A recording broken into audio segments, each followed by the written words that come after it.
Bonjour. Bonjour. Alors pourriez-vous vous présenter vos études et votre parcours professionnel? Bien évidemment, avec plaisir. Donc Alain Jacob, j'ai fait des études d'hôtellerie, de restauration à l'École hôtelière de Paris, il y a de cela une quarantaine d'années.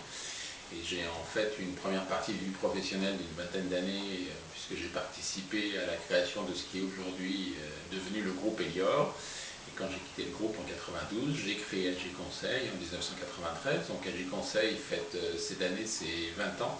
Et AG Conseil étant un cabinet de conseil en ressources humaines et plus spécifiquement de recrutement dédié au secteur de l'hôtellerie, de la restauration et du tourisme. Alors donc concrètement, qu'est-ce que vous faites? Concrètement, nous recrutons essentiellement des cadres, pas forcément du statut cadre, mais des gens qui sont en responsabilité de management, entre 80 à 100 missions par an, donc entre 80 et 100 recrutements par an. Je suis entouré de deux consultants, d'un chargé de recherche. Nous avons également deux consultantes qui, en freelance, travaillent pour nous sur les problématiques d'accompagnement de coaching, qui sont aujourd'hui aussi des techniques très appréciées et très demandées de nos clients. Donc dans le recrutement, c'est quel type de poste?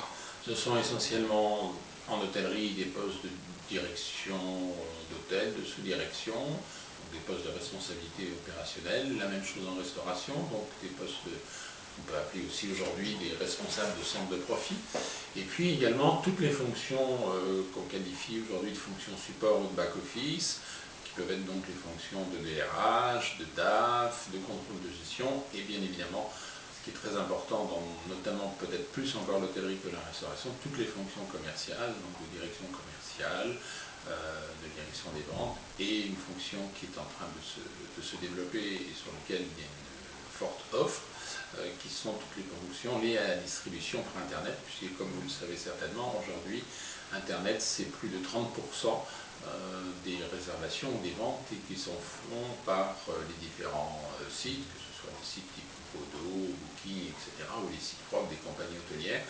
Donc il est important que les compagnies, aujourd'hui les compagnies hôtelières ou même les hôtels indépendants d'une certaine taille, créent ou se dotent de revenu manager, de yield manager, afin de positionner le mieux possible l'hôtel sur son créneau en fonction des variations d'activité et de pouvoir au mieux positionner son prix de chambre, évidemment. Et alors dans le marché de l'hôtellerie, il y a quand même beaucoup d'emplois. C'est plutôt dans quel domaine qu'on a besoin de personnes? Alors, les métiers sous tension restent, alors, dans l'hôtellerie et la restauration, restent bien évidemment les métiers de la cuisine. Alors, les choses tendent un petit peu à s'améliorer grâce notamment aux émissions de télévision, Masterchef, Top Chef, etc., qui ont donné une image un peu différente de la profession, c'est-à-dire qu'ils ont sorti un peu de cette image vieillotte et désuète du métier où on travaille beaucoup, où on est mal payé, où il n'y a pas de reconnaissance. Alors travailler beaucoup, ça reste vrai parce qu'ils font, on est content en tant que consommateur, en tant que client, de pouvoir fréquenter des établissements de samedi, le dimanche et presque à n'importe quelle heure du jour ou de la nuit. Donc évidemment, il y a forcément des gens derrière pour fabriquer, pour nous recevoir quand il s'agit du travail de salle. Donc en tout cas, la cuisine reste un métier sous tension. Il y a beaucoup d'offres et peu de demandes, et notamment aussi parce qu'il y a beaucoup de cuisiniers français qui sont expatriés à l'international et qui évidemment font défaut sur le marché français.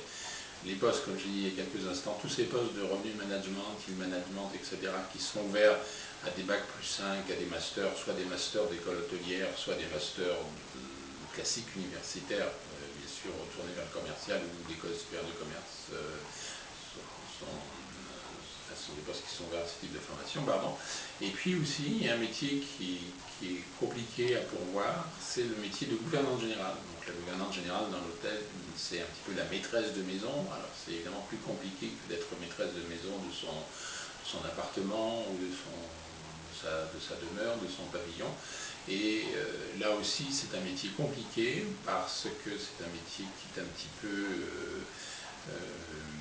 difficile sur le plan aussi physique, difficile en management parce qu'il faut manager des équipes qui sont en général exclusivement féminines, et c'est compliqué sans du tout faire de machisme, mais c'est une réalité, notamment dans les hôtels de 400-500 chambres où les brigades de femmes de chambre sont très importantes. Donc là aussi, ce poste de gouvernante générale est un poste qui est compliqué à pourvoir, parce qu'il y a aussi un autre phénomène qui est l'aspiration, en quelque sorte, d'un certain nombre de gouvernantes générales vers des métiers nouveaux, comme dans les cliniques, comme dans les maisons de retraite, où on les retrouve souvent pour tous les aspects de contrôle de l'hébergement. Et on ne parle pas de gouvernant général, c'est gouvernante. Si, alors, si on parle traditionnellement de gouvernante générale, mais il y a effectivement des hommes qui sont gouvernants généraux, on en a un certain nombre dans notre fichier, enfin gouvernants généraux, gouvernants, puisque en termes de stratification et hiérarchie, il y a le ou la gouvernante générale, le ou la gouvernante d'étage, puis ensuite les femmes de chambre. Non, il y a également des hommes, mais au même titre que la cuisine est un métier qu'on va dire plus masculin que féminin, même si aujourd'hui il y a des jeunes femmes en cuisine, comme par exemple Emmanuel Chagnot qui est à l'hôtel Raphaël. De la même façon, il y a des hommes, par exemple au Georges V, au Four Seasons, le gouvernant général est un gouvernant. Effectivement, ce n'est pas une gouvernante, mais effectivement, c'est un métier qui reste ce qu'on appelle le housekeeping, ou le métier des étages, un métier qui reste quand même à dominante féminine. Alors comment on rentre en contact avec vous, ou qui rentre en contact avec vous? Les hôtels ou les étudiants? Alors, les hôtels, évidemment, disons qu'un cabinet de recrutement a besoin à la fois de clients, puisque c'est toujours le client qui nous mandate et qui nous paye pour chercher des candidats, c'est bien sûr jamais le candidat qui nous paye. Et d'un autre côté, on a aussi besoin de candidats. Donc on a un métier, comme je le dis quelquefois, un peu de passeur, hein, de l'un à l'autre, du candidat vers le client et du client vers le candidat. Donc les clients nous trouvent en général, le cabinet existant depuis 20 ans et ayant sans prétention de ma part une bonne réputation sur le plan de la qualité de ses services, nous trouvent soit par relation, soit par réseau, soit par internet, puisqu'évidemment on est très présent sur internet grâce à notre propre site, à notre blog. On est très présent sur les réseaux sociaux, que sont Viadeo, LinkedIn, et également nous avons une page pro sur Facebook, bien évidemment. Et de la même façon, les candidats vont trouver nos offres d'emploi diffusées bien évidemment sur notre site, sur notre blog et sur les réseaux sociaux que j'ai évoqués à l'instant. Donc on a une base de données à ce jour qui approche plutôt d'ailleurs 40 000 candidats. Et cette base de données est mise à jour régulièrement toutes les semaines par un système d'alerte auprès des candidats. Et puis il y a aussi, plus traditionnellement, sur certaines missions particulières, le travail de chasse de tête qui consiste avec le client à identifier des sociétés cibles chez lesquelles il aimerait bien qu'on aille chasser le ou les profils qui lui sont nécessaires au développement de son entreprise. Et vous avez des contacts avec les universités, Alors nous avons des contacts avec des universités, quelques universités mais peu, puisqu'il y a des formations hôtelières dans les universités, que ce soit maintenant en licence pro ou sous des masters, mais beaucoup plus évidemment avec des écoles spécialisées, donc les écoles hôtelières françaises, les écoles hôtelières suisses, Lyon, Lausanne, etc. Et un certain nombre de formations supérieures que l'on trouve en France, comme l'école de Savignac, comme l'IMI, où on trouve des niveaux Bac plus 5 qui sont aujourd'hui de plus en plus demandés. Est-ce que vous connaissez le niveau Bac plus 8? En hôtellerie, je connais un seul niveau Bac plus 8 qui est le doctorat de Panthéon-Sorbonne, mais c'est le seul que je connaisse à ce jour. Vous allez peut-être m'en faire découvrir d'autres. Eh bien non, mais déjà, c'est-à-dire que vous avez déjà recruté des personnes de Panthéon-Sorbonne On en a dans notre fichier, oui. On ne nous a jamais demandé, pour être très franc avec vous, on m'a jamais dit je veux un niveau, je veux un doctorant de Panthéon-Sorbonne. Hein. Mais oui, on en a dans notre fichier, et oui, tout à fait. Et c'est plutôt des juristes, C'est plutôt des développeurs, des gens qui sont plutôt je dirais dans la réflexion de développement, développement de chaîne hôtelière ou développement de complexes touristiques. C'est plutôt des gens de back-office que d'action. Enfin, c'est pas du tout un jugement de valeur, mais c'est un peu la réalité de la formation. On ne fait pas un doctorant, on ne fait pas un doctorat Oui. Pour diriger un McDonald's, enfin pour prendre une image un peu simpliste, mais pour expliquer les choses. Et c'est quoi ce type d'activité de back-office, de développement? C'est développement économique, Développement économique, développement de projets, ils sont aussi assez demandés dans les collectivités territoriales, hein, les collectivités territoriales qui réfléchissent bien sûr au niveau des conseils régionaux sur des plans de développement touristique par rapport à des régions à fort potentiel, enfin, ne serait-ce qu'Île-de-France, puisqu'on est à Paris, ou PACA, pour citer les grands pôles touristiques français. Il n'y a pas que ceux-là qui ont souvent besoin sur un plan politique de trouver des projets, faire développer des projets, aller chercher des capitaux privés pour s'adosser, etc. C'est souvent sur ce type de poste qu'on va les trouver. Donc ça arrive parfois où vous avez reçu des CV comme ça de docteurs. Ah oui, tout à fait. Et vous arrivez à leur trouver des postes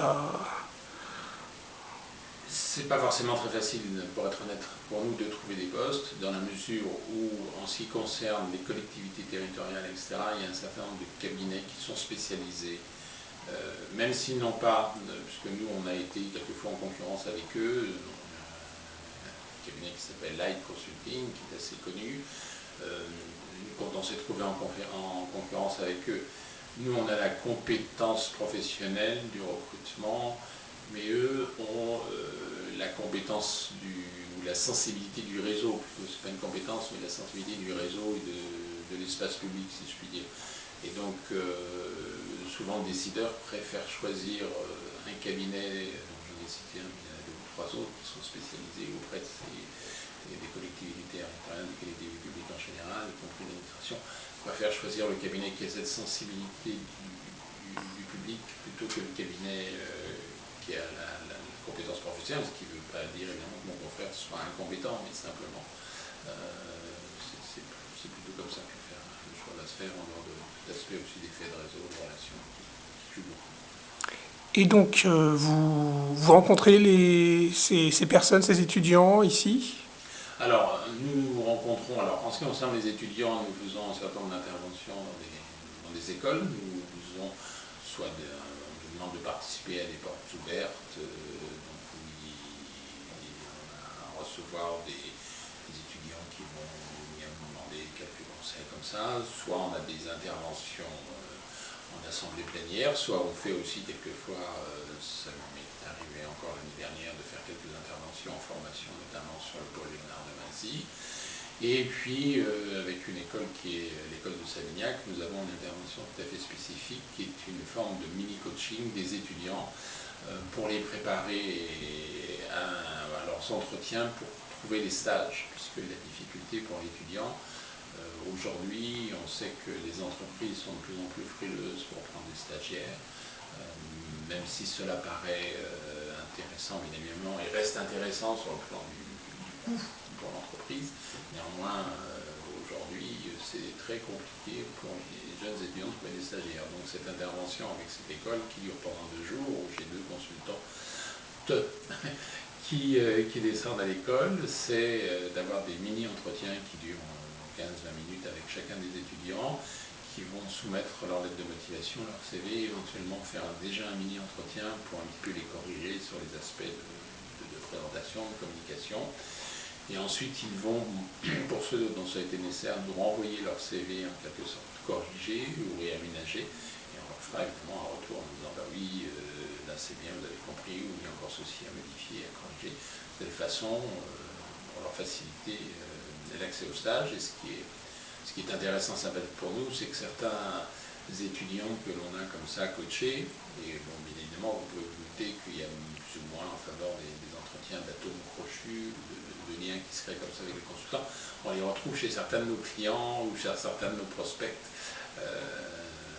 Donc ça permet aussi de créer une petite connivence comme ça avec le client de prospect. On dit, ah mais tiens, vous avez Julien, Jérôme en stage, on l'a vu à Savignac, il est très bien, etc. Voilà. C'est assez sympathique en soi et utile finalement aussi sur le plan du développement commercial quelque part. Et alors quels conseils vous leur donnez? Qu'est-ce qu'il faut faire, qu'est-ce qu'il ne faut pas faire pour être recruté? Alors la difficulté auquel le jeune étudiant se heurte toujours, c'est qu'il pense qu'il a rien à dire. Hein, parce qu'effectivement, sa vie professionnelle n'est pas encore débutée, sa vraie vie professionnelle.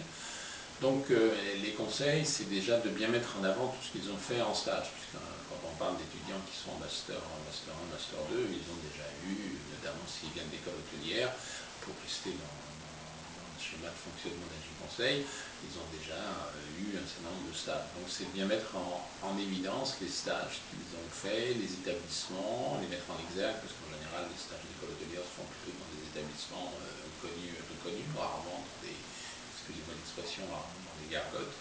Donc c'est de bien mettre déjà en avant ce qu'ils ont fait sur le plan professionnel, et de ne pas minimiser en s'imaginant que ça ne veut rien dire ou que ça ne signifie rien. La deuxième recommandation, c'est de mettre en avant aussi un certain nombre d'étudiants des activités sociales, y compris peut-être des activités de loisirs, mais j'entends de la formation de jeunes footballeurs par exemple, ou des activités plus sociales tournées de type participer à des maraudes, des restos du cœur ou de type d'associations qui font ce genre de choses particulièrement divers comme on le sait. Donc tout ça aussi, toutes ces activités sociales, ces activités qui montrent qu'on a une ouverture vers l'autre, vers les autres, pardon, il faut les mettre en avant, il faut les valoriser. Le point crucial aussi, évidemment, c'est de bien communiquer, que ce soit sur son CV ou sur sa lettre de motivation. Il faut que ce soit clair, il faut que ce soit précis, il faut que ça donne envie de rencontrer l'expéditeur du message, qui sera en général, évidemment, aujourd'hui expédié par Internet. Donc il ne faut pas hésiter, par exemple, d'illustrer le CV avec des logos, des sociétés dans lesquelles, des établissements dans lesquels on a travaillé. Ça donne un petit peu de couleur, ça montre qu'on est un petit peu imaginatif. Il ne faut pas oublier la photo. Hein. La photo aujourd'hui, on a eu une époque où lorsque les courriers arrivaient par voie postale, on avait la petite photo, ce qu'on appelle la photo d'identité. Après, il y a eu Internet qui est arrivé, mais il n'y avait pas encore le développement de la photo numérique, donc on n'avait plus de photos. Alors aujourd'hui, il est très facile, avec son smartphone, de se faire une petite photographier par son copain, sa copine, et puis mettre une photo, évidemment, quand même, de qualité sur le CV, parce que notamment dans nos métiers, là c'est peut-être plus particulièrement lié à l'hôtellerie et la restauration, mais l'aspect de présentation est évidemment important. Alors une photo, toujours on va dire c'est l'identité, bien évidemment, qui ne va montrer que le visage, mais on est propre, on est bien rasé, on a un bon sourire, voilà. Alors tout ça sont des conseils qui peuvent sembler basiques, mais ça reste aujourd'hui des fondamentaux du recrutement lorsqu'un employeur ou lorsqu'un cabinet de recrutement, un futur employeur ou un cabinet de recrutement va recevoir un CV et une lettre de motivation. Il faut savoir que quand on reçoit un CV et une lettre de motivation, un cabinet de recrutement passe 30 secondes, 40 secondes à le lire. On regarde de façon diagonale, on va chercher tout de suite les employeurs, qu'est-ce qu'il a fait, est-ce qu'il correspond à une mission que j'ai aujourd'hui, est-ce qu'il correspond à une mission que j'aurai demain, ou est-ce que dans l'absolu il pourra me correspondre à une mission à venir. Donc tout ça, ça se fait très rapidement, donc il faut savoir marquer l'esprit et il faut que la lisibilité soit parfaite. C'est pas la peine non plus d'aller chercher, je donne souvent d'exemples, il y a quelques années, lorsque j'avais créé le cabinet à l'époque du CV papier, j'avais reçu un CV, je reçois une lettre. En fait, dans l'enveloppe, il y avait, c'était en fait tout l'alphabet enfin comment dire, tous les signes et tout l'alphabet d'un clavier d'ordinateur, avec tous les signes, je reçois ça, je colle ça à la poubelle. Et le lendemain, je reçois la lettre de la personne qui me dit « Ah, hier, je vous ai envoyé un truc, machin, voilà, je suis Sylvie, directrice de la com. » Ça, c'est nul, ça fait perdre du temps, tout ça, c'est complètement inutile. Il ne faut pas aller chercher, se dire, il ne faut pas que je fasse de l'effet. D'abord, il faut être soi-même, il faut que la lettre de motivation, le CV, illustre en quelque sorte la personnalité du candidat, si tant est que une personnalité puisse s'illustrer ou puisse se ressentir au travers de documents papier. Et normalement, il faut que ça donne un ressenti. Et donc, il ne faut pas aller chercher non plus un côté exceptionnel en disant il faut que je me fasse remarquer. Ça ne sert strictement à rien, ça peut au contraire que nuire à l'intéressé. En tout cas, dans le domaine de l'hôtellerie, peut-être que dans d'autres domaines, dans l'artistique, peut-être que cette personne se fait remarquer parmi des centaines de... Peut-être que oui, ça... alors Ouais. c'est vrai que vous avez raison, chaque métier, Ouais. chaque profession a ses codes, a sa culture, mais je vois par exemple, parce qu'on reçoit bien sûr beaucoup de CV aussi de personnes de notre secteur, parce qu'elles n'ont pas forcément remarqué qu'on était spécialisé en hôtellerie-restauration, parce qu'un un cabinet d'aveu de placement nous aura donné un fichier de 400 ou 500 recruteurs qui vont avoir en un clic de souris diffusé leur CV comme ça sur TMA. Je vois bien, maintenant vous avez raison, les CV des candidats qui sont dans l'IT sont vraiment très rationnels. Hein. C'est les langages informatiques qui sont connus, les techniques, les réseaux, je connais les réseaux, je ne connais pas, enfin externe, je les connais heureusement aujourd'hui. Enfin, c'est vraiment, il y a peu de développement, c'est vraiment du synthétique, on ne peut plus. Il y a d'autres secteurs, notamment évidemment les gens de la com ont tendance un petit peu à broder, parce que c'est leur métier, ce qui est un petit peu logique. Mais bon, il y a quand même une forme de rationalité qui existe un peu pour tout le monde, et tout simplement, je dirais peut-être de bon sens, qu'il faut conserver pour tout le monde. Merci beaucoup. Je vous en prie.